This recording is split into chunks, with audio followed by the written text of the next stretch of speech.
Welcome back, everyone. Welcome to another episode of Making Trucking and Insurance Not Suck.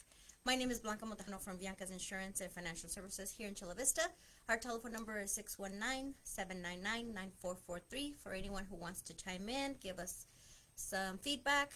I'll be your host today in this episode of another Making Trucking and Insurance Not Suck. Our mission is to transform the trucking and insurance world by providing you with educational content, sharing successful stories and from fellow truckers, and much, much more. Today, I am honored to host Jose Baires from Lightning LLC. He's the tenacious owner who started his business about a year ago. Jose embarked on a formidable journey of building his trucking company from the ground up. His story is a testament of what dedication and hard work can achieve. If you're dreaming of starting your own owner-operated trucking business, you're in the right place to get inspired. So today, let's give a warm welcome to Jose Baires. Feel free to message us, send us any questions that you might have during our discussion. So now, without any further ado, let's hear from Jose. Jose, welcome to our channel today. How are you doing? I'm doing great, Blanca. How you doing? I'm doing great. Thank you so much for your time and for sharing your journey with us. I know it's been an adventure. So I have a couple of questions for you, and do you mind if we get started? Yeah, let's go. Okay. Well, my first question for you today is, how did you decide to become a truck driver or a trucker? As a trucker, I was really, a while back, I'm talking about 15 years ago, I really wanted to get into it. Life takes you in different roads. And about probably 2 years ago, I was driving for Uber rideshare. Mm-hmm. One of my customers was asking me if I had a CDL, and it was a long road. It was a long drive. So it was about 45-minute drive, and he kept talking to me, and at the end he was like, I'll hire you if you get your CDL. Mm-hmm. So I didn't pay any mind to it, and last year, things came about, and I decided to go ahead and go get my CDL. I'm just having that feeling that I've always wanted to do it, and I think it's exciting. I love driving. I love driving my truck, I tell you that. Mm-hmm. So I decided to go to CDL school and got all my endorsements up to all the way up to my hazmat. And that's what actually just something I've always wanted to do, and haven't regretted it yet. I love driving my truck. Great. Well, thank you for sharing. So, was there something specific that inspired you, or a moment that said, "Okay, well, this is definitely one I want to go into"? Yeah, life, I've had different careers, and ever since I was around 18, I've wanted to do it. It's just something that I think comes just inside of you. If you like driving, Mm-hmm. I've had an old RV. It's pretty long. It's one of the long ones, and I love driving that. And I love driving. I had an older motorcycle, and I just love riding and driving. And it was just something that I only have about 15, 20 years of working left, and I said this is something I have to do in my life, and it just all came together. I'll tell you the truth. It's just got to be inside of you, and if you like it, you're gonna really like it and go with it. Understood. Awesome.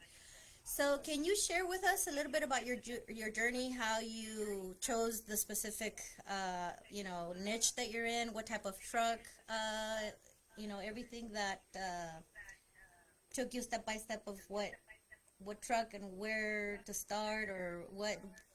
Tell us a little bit about that. Yeah. So last year I got my CDL, and I was happy-go-lucky. I was ready to go for it, and what I didn't know is once you come out of school with your new CDL, with all the policies and insurance costs and everything, it's really hard to get a job as a truck driver. I got offers to, work for Clean Harbor and things like that, and they were all wanting to pay you $23 an hour, $25 an hour, but not even driving a semi. Mm. And that was kind of, that's not what I wanted to do. That's not what I got my CDL for, is something. Push comes to shove, I have my license. I did the math, and I said, I looked around and how I picked my truck and everything. I decided to buy my truck and start my LLC. And then that's what really pushed me towards being an owner-operator. Okay. Because realistically, at $22 an hour, even through a hard first year, I would end up making more money than that. So, so I ended up, looking at my means, my current means. Definitely I want to make sure people understand you have to be financially prepared if you're going to go this route. I asked my friends who are in the industry, and they all told me, if you're going to do this, make sure you get this truck, make sure you get a Cummins motor, make sure you look at your overall cost. And that's what actually pushed me from, instead of just being a driver, to, being an owner-operator. Mm-hmm. So speaking to other truckers is what inspired you to pick that particular truck versus, let's say, I don't know, like a box truck or a different type of vehicle for your type of business? Oh, yeah. Okay. Yeah, yes, definitely. I spoke to other truck drivers. I talked to their experience. What kind of experience they had? Box trucking, they were suffering. I mean, last year was a hard year, and box trucking was very difficult. You got to pick people's brains, and that's what really, I was like, okay, well, you have to have a 53-foot dry van, and people don't turn you down for business as long as you have the DOT. Mm-hmm. You know. So for someone that doesn't know any other truckers and is just wanting to get into the industry, do you have any suggestions for new ventures? Yeah. If you're going to go into, I always tell people, if you're going to start a new business, this is how you're going to learn how to pray, because you pray a lot. You definitely want to definitely have your finances ready. Look at your current means. That's what I do. I look at what I can afford right now. Mm-hmm. Not what I think I can make in the future. It's most people told me, like, hey, everybody wants that, that Peterbilt, and all my friends are, I'm not going to get into it until I can afford a Peterbilt. Well, you know what? I couldn't afford a Peterbilt. Mm-hmm. What I could afford was, people told me that the Cummins motor is one of the best motors out there, and I ended up buying it was only 4 years old, but I ended up buying a International, which people don't like, but it had the Cummins motor, and it was only $49,000. Okay. So I was like, you know what? That's cheaper than buying a Chevy pickup. Yeah. And then when you add the utility, the truck, I bought my trailer. Mm-hmm. That was like 30, and it was all like, it was like 88,000. And if my company makes $2,000 in the future a month, I can at least cover that payment, right? Mm-hmm. Mm-hmm. So if you're going to go into this, a lot of people think they want to spend $100,000, $200,000, $300,000 because they want to look the best. You got to really look at what you're doing and what you can afford now before you can really say. And then that's when I said, well, some people pay $100,000 for like a GMC truck. Well, I'm paying $88,000 for my truck, my trailer, and this is a semi. So I would definitely take a look at your current means if you're going to go into this, and pick your equipment based on what you can afford. Correct. It's more about functionality than looks. Yes, exactly. Perfect. All right. Well, my next question is, what are the permits that you initially noticed that you had to get right away? Well, the first thing, you can always go on YouTube and they give you all these different permits you need. Definitely need insurance. I knew you needed insurance. But then in California, I had to do my LLC, my MC, my DOT, my IFTA if you wanted to go out of the state. There's all these permits. And then on top of that, you have California permits. And you got your California number and your California permit. Well, I'm really good with paperwork. So I registered my LLC and I registered my MC and DOT, but then when it came to the other permits, I started looking at the timeline, and it was really going to take weeks Because some of them have to do, you have to mail it in, and if you made a mistake, they got to mail it back to you, and then you got to send it back to them. And we're talking about weeks, maybe into months before you can get your permits. And I do remember the salesperson when I bought my truck. He was really adamant, trying to convince me that, hey, you need to use a company that processes these paperwork for you. Trust me. And you know, he and I like when people recommend me places as opposed to all these spam calls.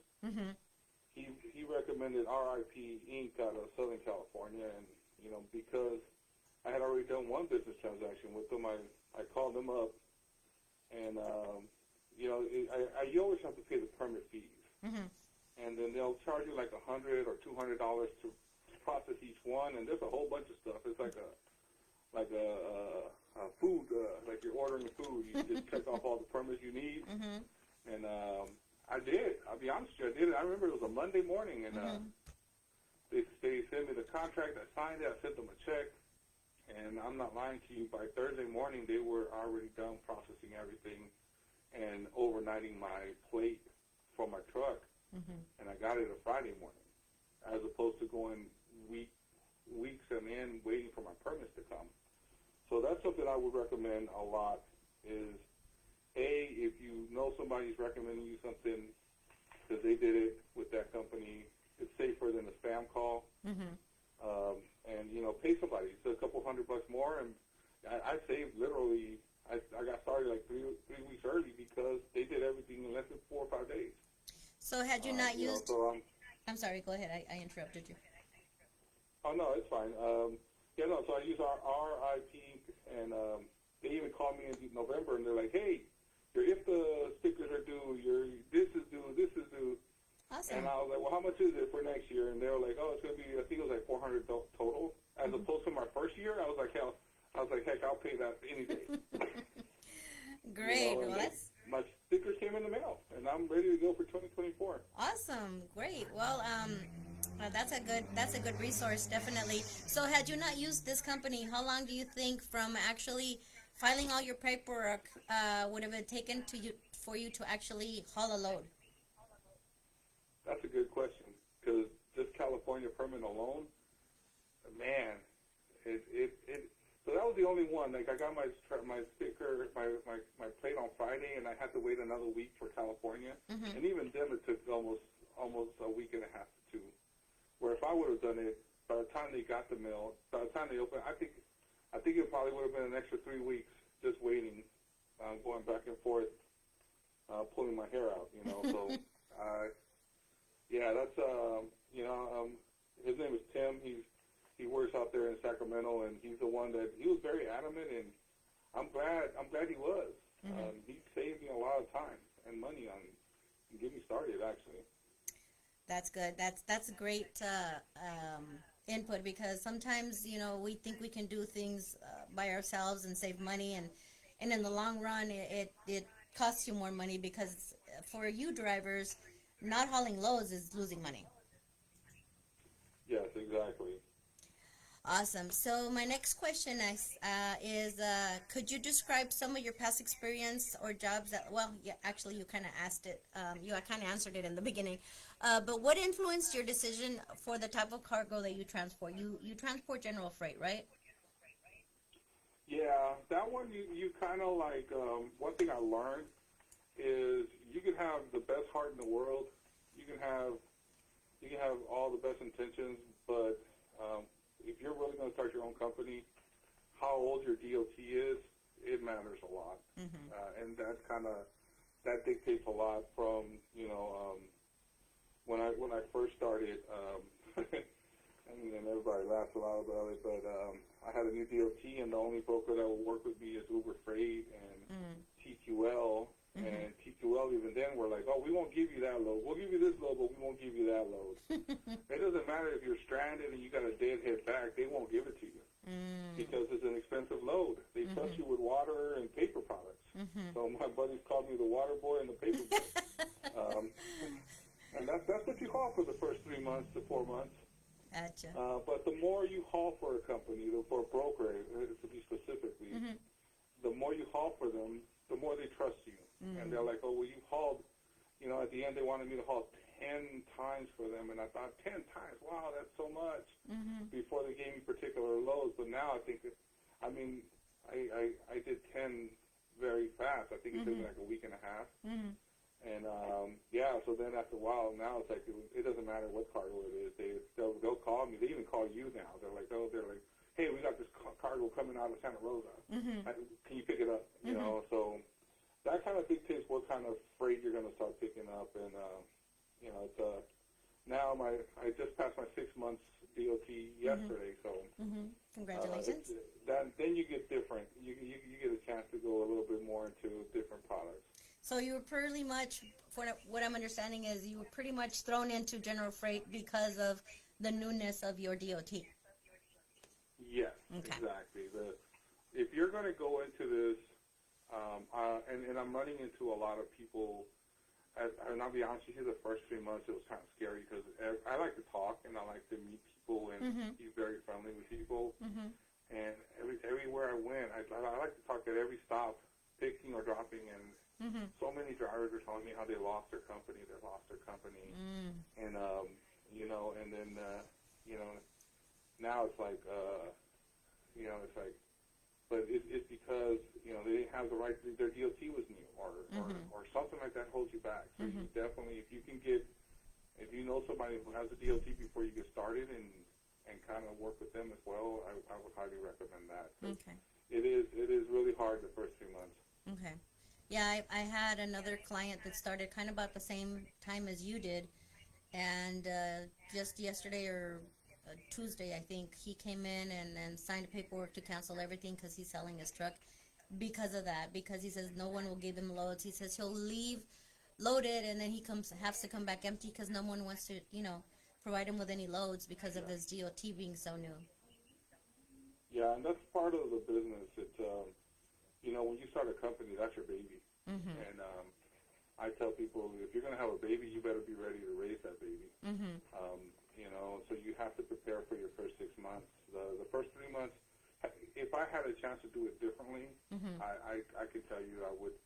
With Uber Freight, they have TQL, and after a while, you can still make money. You can still make money and survive the first 3 months.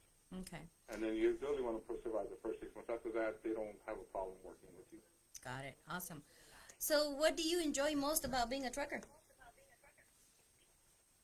Like I said, it's like people who like riding motorcycles, people who like driving RVs, people who like driving, and there's people who love driving trucks, semi-trucks.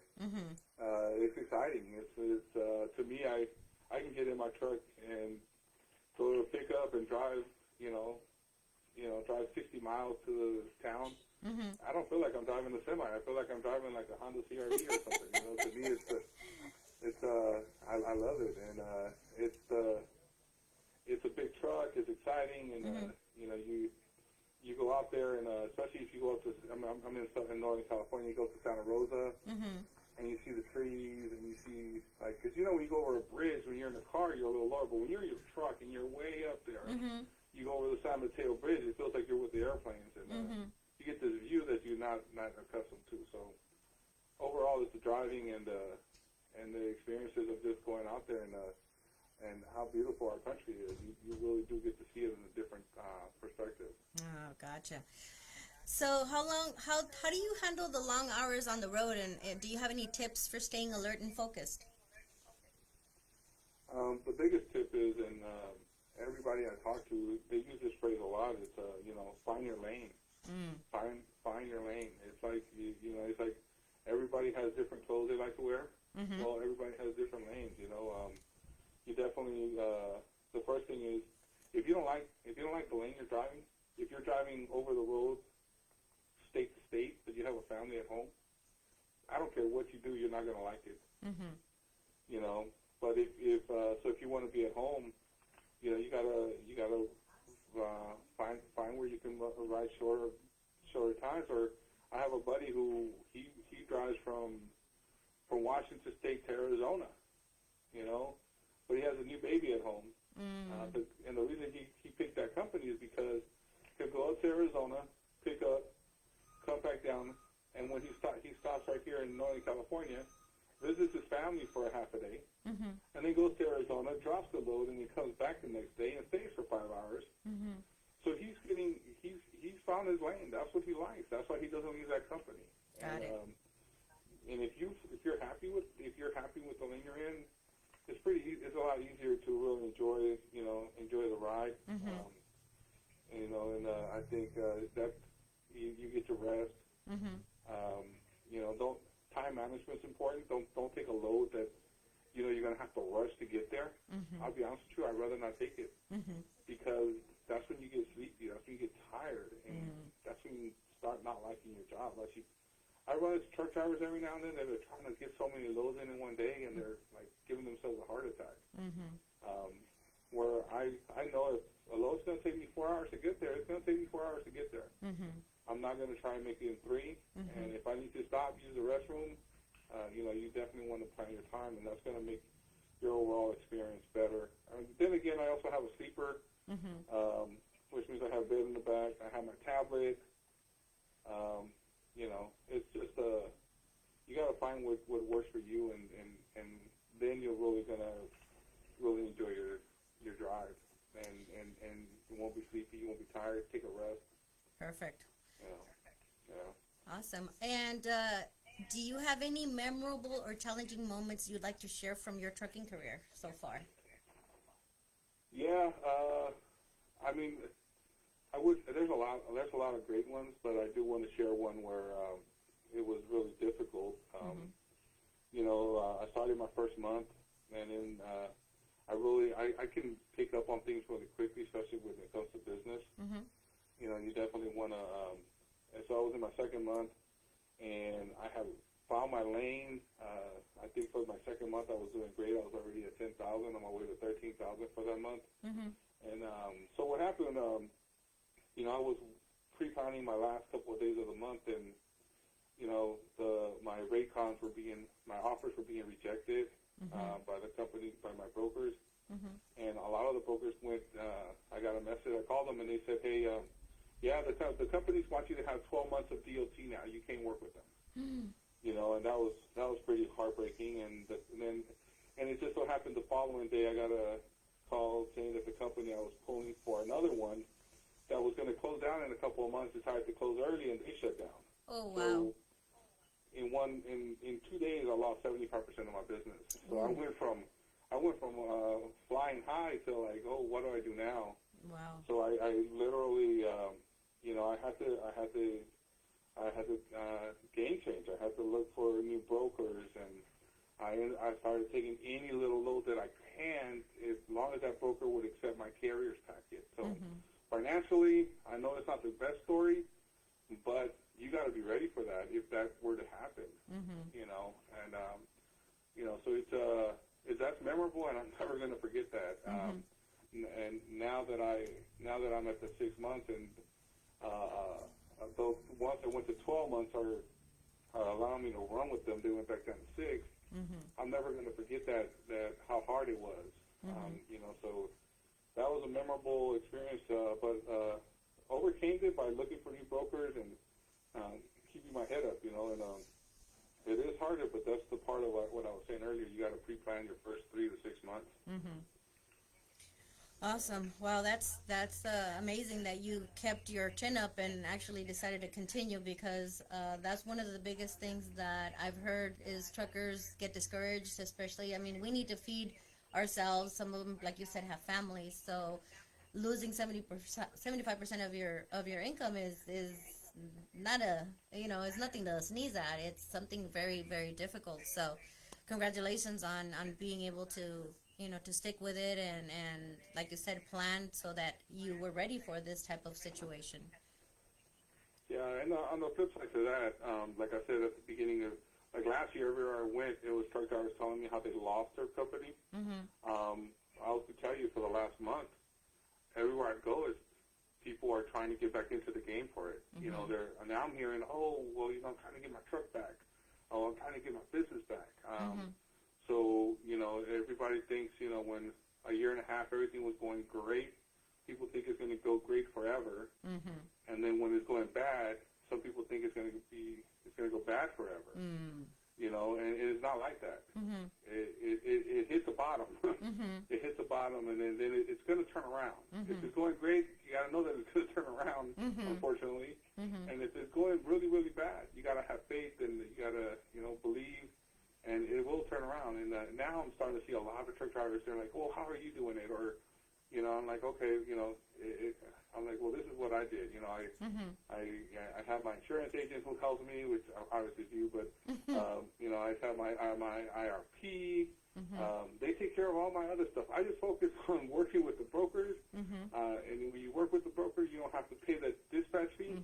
So if you learn how to do that, you're saving yourself 10% of the gross. So there's always a positive to it, and that's why I tell that story to people, because I even told my friend, I was like, man, it's like they want me to fail. It's like they want me to fail on purpose, and it feels like that. But you know, it will turn around. It will turn around if you hang in there. Don't throw the towel in too early. Great advice. Thank you so much for that, Jose. So, on a last note, can you tell us if you feel like technology has impacted the trucking industry during your time as a trucker? You know what? I haven't been around too long, but I love the technology we have. Okay. And if you can do the technology, which is not that hard, if you know how to email, if you know how to, once you do your carrier packet 5 times, you'll be able to do it in less than 5-10 minutes. You'll have everything saved on your computer, and when you want to load and you haven't worked with that broker, they're like, "Hey, send me the carrier packet," and they'll hold the load for 5 to 15 minutes for you, depending on and they'll give you that time. You throw the carrier packet, and boom, you got the rate con, and you're out, and you go pick it up. So technology is fantastic. The better you, and it's not. I mean, most people know how to use a smartphone. Most people know how to use email. You just gotta try it a couple of times, and it's gonna save you a lot of money, because then you don't have to pay the dispatcher 10%. You know, if you got $1,000.